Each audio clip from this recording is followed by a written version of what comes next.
Hi, Dr. Marshall, and very good evening to you, and welcome to India. It's nice to see you here. Very nice to be here. Very nice to be here. I love working in India and I missed it. I've been here about 40 times, but I didn't come for 2 years over COVID. So it's great to be back. Wonderful, wonderful. And I think before we begin, I'm going to share a little bit about you, just as a reminder for everyone. So I'm going to read out a few things that I've written here, but essentially, I think the way I understand and recognize your, contribution is that in the coaching world is basically you've been coaching so many leaders for so many years now.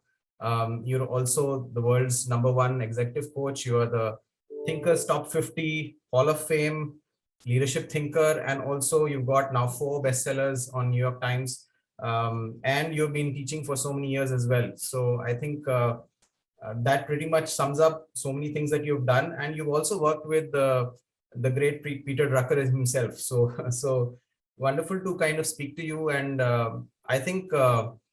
I'll just begin with maybe asking you a very simple question about, you wrote almost 23 books before you got to your book, What Got You Here Won't Get You There. So maybe you can share a little bit about, what kept you going for so many books? I would have given up by then. Well, I think what happens is, I just enjoy the process.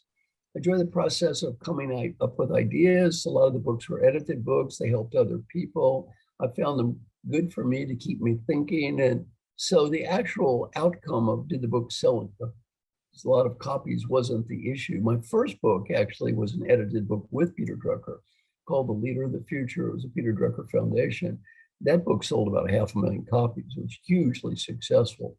And then after that, not so much, but I was never bothered by that. I just thought, well, sometimes they sell and sometimes they don't. And But so that would have taken you a very long time, right? Almost, you must have been writing for almost 15 years or so. yeah, I was on the advisory board of the Peter Drucker Foundation itself for 10 years. So I probably spent in my life 50 days with Peter Drucker. So I feel very, very fortunate. Although I got ranked #1 leadership thinker in the world, my intellect compared to Peter Drucker would be that of a 10-year-old child.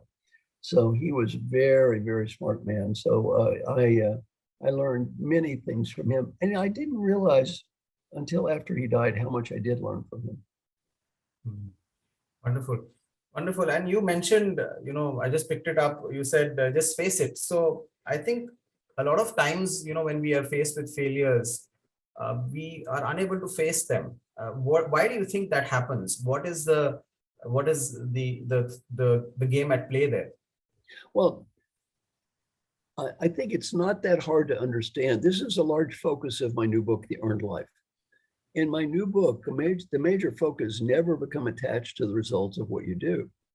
If you're devastated by failure, that means you're obviously attached to the results, and the results didn't work out, so you're devastated. To me, one of the great points of the Bhagavad Gita is you never become attached to the results of what you do.